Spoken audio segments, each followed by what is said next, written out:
Good afternoon. Thank you all for coming. I'm happy to be here to talk with you about this particular topic. The title of my talk, following on Brad's fine presentation, is Rising U.S. Wage Inequality, Whither the Middle Class. Now, you'll notice that that's a slight change in subtitle from the original one, which was Extent and Causes. That's for two reasons. One, Extent and Causes is really boring. And two, as I looked more into the relevant research, I realized the story that comes out that's probably the most interesting one to tell in regard to wage inequality is what's been happening to the middle class and what's likely to happen to them going forward as well. So rising wage inequality in general. First thing to note, it's not just an issue of the 1% versus the 99%. That particular cut on wage inequality and income inequality has gotten a tremendous amount of attention over the last year or so with the Occupy Wall Street movement and so on. And I think, based on certainly what Brad presented, that attention is quite justified. It raises important issues. On the other hand, the wage distribution, the distribution of earnings by individuals at their jobs, has been getting pulled apart for the last 3 decades, not just with the very top pulling apart from everybody else, but even within narrower groups, sort of middle earners versus top earners and bottom versus middle, there have been changes over the last 3 decades that have implications for all 100% of the population, not just the 1%. And I think it's important to see what those are. And the trend that's going to emerge here, and it's not overpowering at this point, but I think you'll see it in some of the displays that I'll show, is that there's a middle class squeeze going on. And I use that in a somewhat loose sense. It's in the sense that people who were formerly regarded, families and individuals formerly regarded as being in the middle class, are first of all seeing their incomes either decline in absolute terms, that is in inflation adjusted terms, also seeing them decline relative to higher income people, so they're not keeping up with the highest income people, and also in some cases seeing their incomes erode relative to people who are lower down on the income distribution. And that's the sense in which the middle class is getting squeezed. So to just outline the talk briefly, I'm going to start with some basic facts and definitions, just so that we're speaking in common terms. And I'm going to raise the question and try to answer, why do we care? Because this question comes up quite frequently when inequality and rising inequality is discussed in the public arena. Then I'll talk about the patterns of rising wage inequality, and I'll finish with a fairly lengthy discussion of the sources, focusing to a large degree on the changing technology of production in the workplace, but also talking about some factors that are related to that and may be independent as well. So I'm going to try to give you a partial accounting for what's been causing these changes in wage inequality. Now, I apologize for this table of numbers. I don't expect you to absorb all of these numbers, but just to give you a sense of what we're talking about. This is a listing of household income in the left-hand column and typical annual earnings for people. The household income data is direct from the Census Bureau based on an annual publication they put out. Earnings are tabulated from the earnings records that are available in some of the data that comes from the census and the BLS. And I'm going to be dividing up the wage and income distribution into what are called percentiles. So the 10th percentile, for example, is the point at which, for household income, 10% of households have income below that, and 90% have income above it.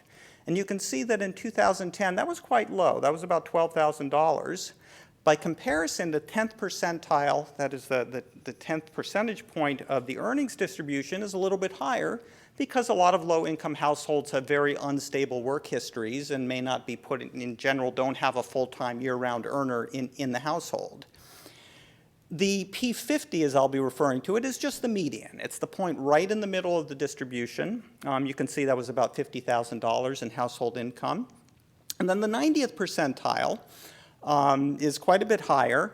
It's almost double the typical annual earnings because high-income households tend to have multiple earners in many cases, and also they get income from other important sources other than their wage and salary earnings. And the key thing I'm going to be focusing on to talk about inequality is these ratios of income at For example, the 90th percentile relative to the 10th percentile. That's a way of giving you a sense of the overall spread of the distribution, how wide it is, and that's a nice metric or way of measuring how it's changed over time. Everything I'm going to be saying is largely invariant to using alternative measures of the dispersion or gaps in income and wages across groups. This is just the simplest one to use. So here's what's happened over the last 30 to 40 years. This is a plot of the 90 to 10 ratio for household income in red and wages in blue. And you can see both of these have increased quite tremendously over the last 3 decades or so. The wage data only start in 1979, so that's why the plot starts there.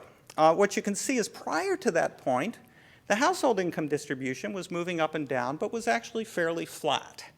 And what happened is that income inequality, and this you could also see this largely in Brad's slides as well, income inequality in the United States and wage inequality as well started to pick up quite substantially around 1979 or so. One of the important things about this chart is that the two series, they're on different scales, but they're moving largely in lockstep. The increase in inequality in household income largely reflects the increase in inequality in wage income as well. That's important because when we think of the well-being of families and individuals in this country, we generally think of what their household income is. That's the key measure of just how well they're doing in terms of their living standards. When we see inequality in household income, that raises the question of, well, what's causing these differences in the improvement in the living standards of different families? And what this chart tells you is that it's largely changes in the wages that are being earned for different types of workers in the labor force. So one question about this is, okay, I just showed you the gaps have grown quite substantially over the last 3 decades. And a question often gets raised, why do we care? In a market-based economy, it's not surprising that wages and income reflect effort and ability. That's a good thing in many ways. That means that workers are receiving the correct incentives to exert effort, and it's a reflection of an efficient market-based economy. Well, there are some reasons I would argue that we should care, and you may place varying amounts of weight on these different reasons, but they've all been raised in one context or another. One issue is the general issue of social justice. If some individuals in society are seeing their wages be largely flat, but other people earning a lot more, it may undermine their incentives to try to work hard and try to advance themselves. And perhaps more importantly, it may have adverse political fallout. Something like free trade, for example, as I'll talk about later, may arguably be a contributor to rising wage inequality. And people who are hurt by that free trade may start pushing for trade restrictions, which many economists regard as being as detracting from the efficiency of the economy. So for those reasons, we might care about people's perceptions of where they are in the income distribution. The other issue is the extent to which rising wage and income inequality might reflect market versus non-market forces. Now, a typical economist would say, well, if it's purely competitive market forces that are at work, then the differences in wages, that is some groups seeing much bigger gains than others, again, that's just efficient market functioning. But if there are non-market influences, either forms of government regulation that have changed, or unfair trade practices by other countries, then that may raise questions about potential policy remedies and just the overall economic efficiency of the changes that we're observing. But here's the kicker, I think. And this is the one I'm going to lean on very heavily. If we're seeing rising wage inequality, then chances are that not everyone is benefiting from economic growth. This is really very critical. So that leads to the next part of the presentation, which is the patterns of rising wage inequality. So here's a plot of the distribution of men's wages. And what leaps out at you is that for the median, that is the P50, the 50th percentile and below, since 1979, real, that is inflation-adjusted wages of men have been essentially flat to slightly down. So that middle and below, the bottom half of the male earnings distribution hasn't really seen any advance in real wages over the last 32 years. Now, on the other hand, you can see that those at the 90th and 95th percentile have seen quite large increases. The value in 1979 is normalized to equal 100, so all of these increases are percentage increases. So we're seeing 30 to 42% increases for the 90th and 95th percentile. So it looks like there are distinct groups of men in the whole bottom half of the earnings distribution who are not seeing any increases in their actual wages. How about for women? So women are doing somewhat better, certainly than men are in terms of their earnings. Their earnings at least are growing. So the P50, the median, you can see about a 30% increase over this entire period. The P90 and P95, even larger increases than we saw for men. 95th percentile for women, almost the doubling. It's 175% of its 1979 value. So if that line got up to 200, that would be an actual doubling of their real income at that percentile. So all but the lowest paid women, those identified by that 10th percentile, have seen pretty substantial increases in their earnings. Now, one thing to be concerned about, though, so I just showed you the same chart but with a little bit additional information. You can see that for women at the median, their wages have been flat over the last 10 years or so. So those gains that they saw, the typical woman in the labor market up until about the year 2000, those gains have stalled. What does this all mean? Well, now just in terms of overall economic well-being, I'm going to shift back just briefly to household income. And so this is a plot of median household income since 1967. And what you can see is that it was sort of flat in the 70s. That was not a very good decade for incomes in the United States. But then after that, it started to take off and rose quite a bit.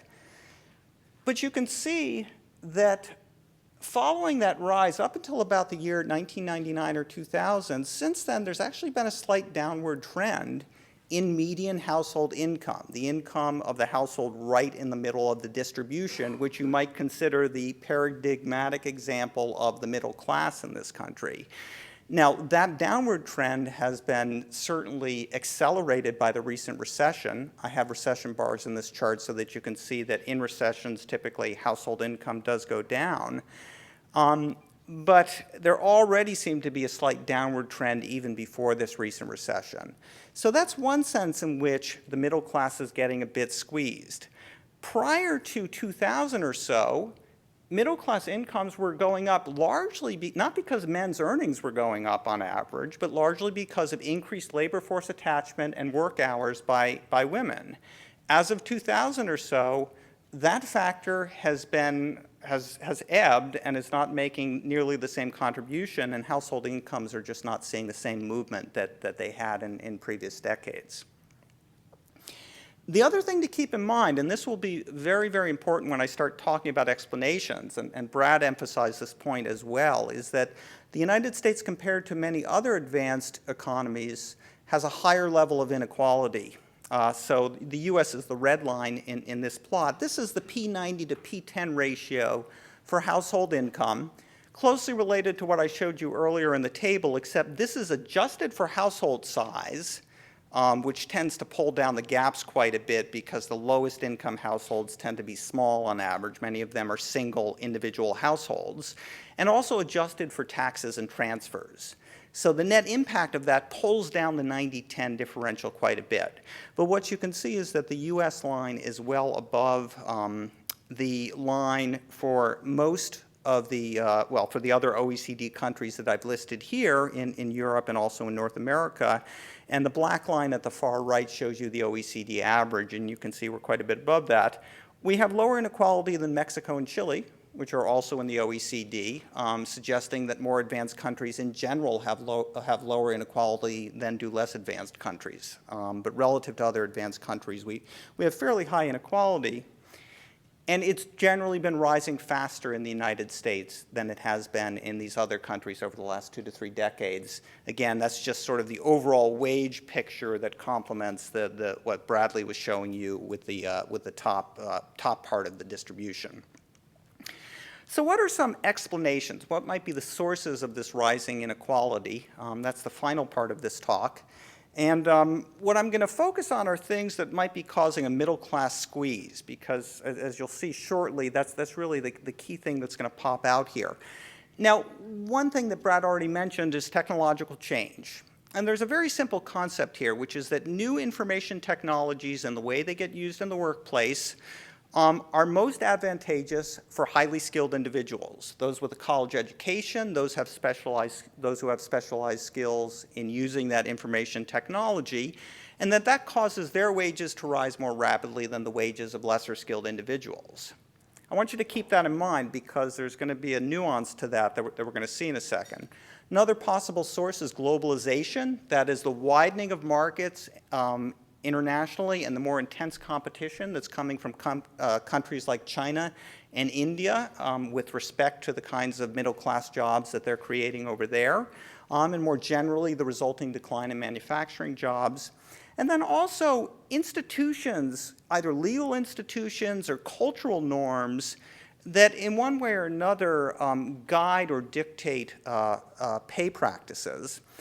Unions are one example of that. I'll show you a plot about that in a little bit, and also pay practices more generally. So let's talk first about skill-biased technological change, which I'll call SBTC for short.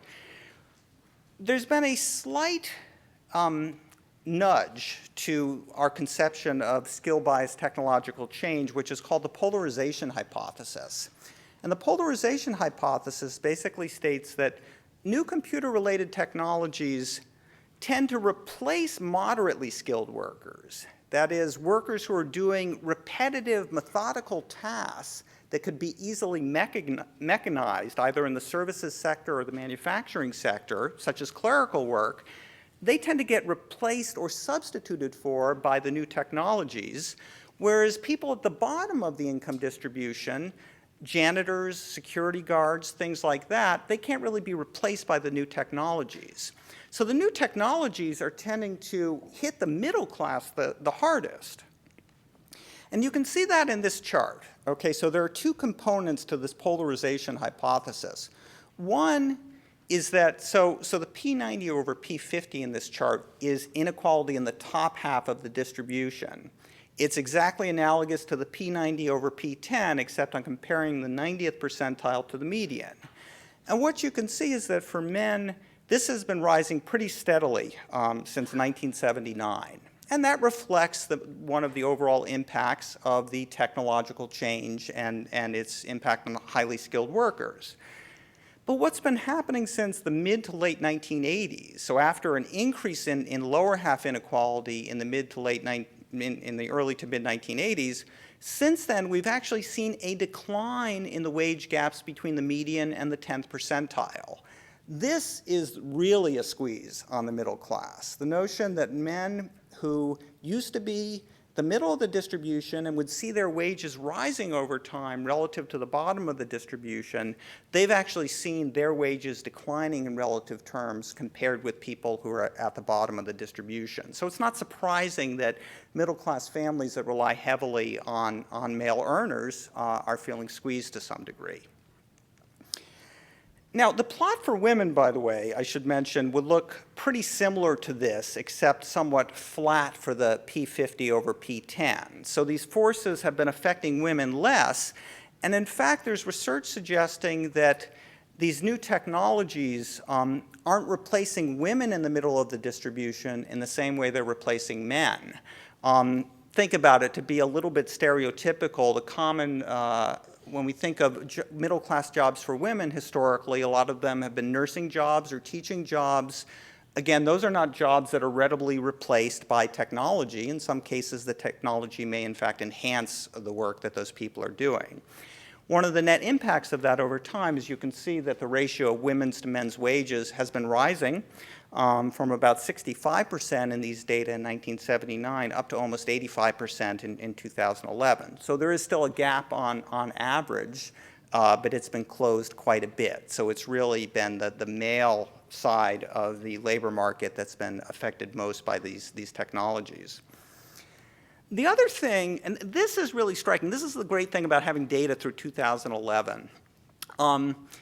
We used to think about college-educated workers as being highly skilled and being in a good position to take advantage of new technologies. What I've done here is I've divided up the college-educated into those with only a 4-year college degree, that's the red line, and those with a graduate degree on top of that. And what you can see is that since about 2000, there's that year popping up again, the return to a college degree relative to a high school degree has flattened out. But what's continued to rise over this entire time period, including in the last 10 years or so, is the return to a graduate degree. So now increasingly, it seems like to get your income above the median, a college degree isn't enough. You actually need a graduate degree. And with the costs of college and graduate school the way they are, that's something that may be out of reach for a lot of middle-class families. Now, there are some other factors at work here. And I'm going to start to get, I apologize, I'm going to get a little bit loosey-goosey because the literature is a little bit loosey-goosey about these issues as well. Technology seems to be the main factor driving these changes, but it then gets reflected in some other things we observe in the labor market. One of them is the effect of globalization. And related to that are changes in manufacturing activity in this country and also changes in union density and collective bargaining. So starting with globalization, for a long time the economics literature was finding that trade did not seem to affect inequality. That, for example, industries that were most exposed to rising imports were not seeing the biggest increases in inequality within those industries. And so the view was, well, trade probably isn't a major contributor to rising inequality. But more recent work has emphasized that we shouldn't be looking at individual industries. We should look at the workers who lose their jobs in industries that are subject to imports and follow them into their new industries and see what their wages are in those new industries. And when you do that, what you find is that they typically have much lower wages. And it's largely workers in that middle portion of the distribution that are getting affected by the growing manufacturing that's occurring in countries like China and others, with the rise of the moderately skilled workers in those countries. Then more generally, we've seen for related reasons a decline in middle-class jobs. And that relates very closely to the decline of manufacturing, the decline of unions in this country. So I've just shown you a long-term plot of the decline in the manufacturing share of total employment in the United States and also the decline in union membership.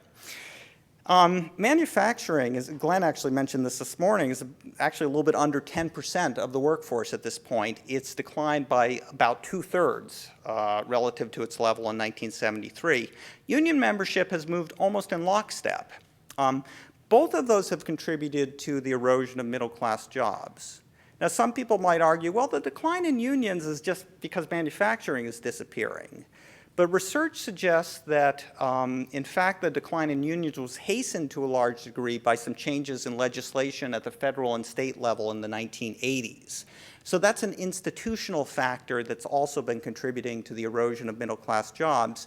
The research is quite definitive on this point. Compared with non-union workers, if you look at the decline in unionization over time, a big portion of the hollowing out of the middle, the undercutting of middle-class wages, can be attributed to that decline in unionization. Now, one last factor I'd like to mention is changing pay practices. And I should say, I'm going to mention this quickly because I think it's more relevant for what Brad was talking about the top end of the distribution. But there is recent research suggesting that rising reliance on bonuses and other forms of incentive pay, telling workers that if you perform in such and such a way, your earnings will go up, will be higher by a specific amount, that can actually account directly for a pretty big portion of that growing gap in the top half of the wage distribution. So that's been a change that's occurred. Also, there's increasing competition for jobs at the top end. There's more ferocious competition, perhaps because international, now we're competing with people all over the world in some sense for jobs.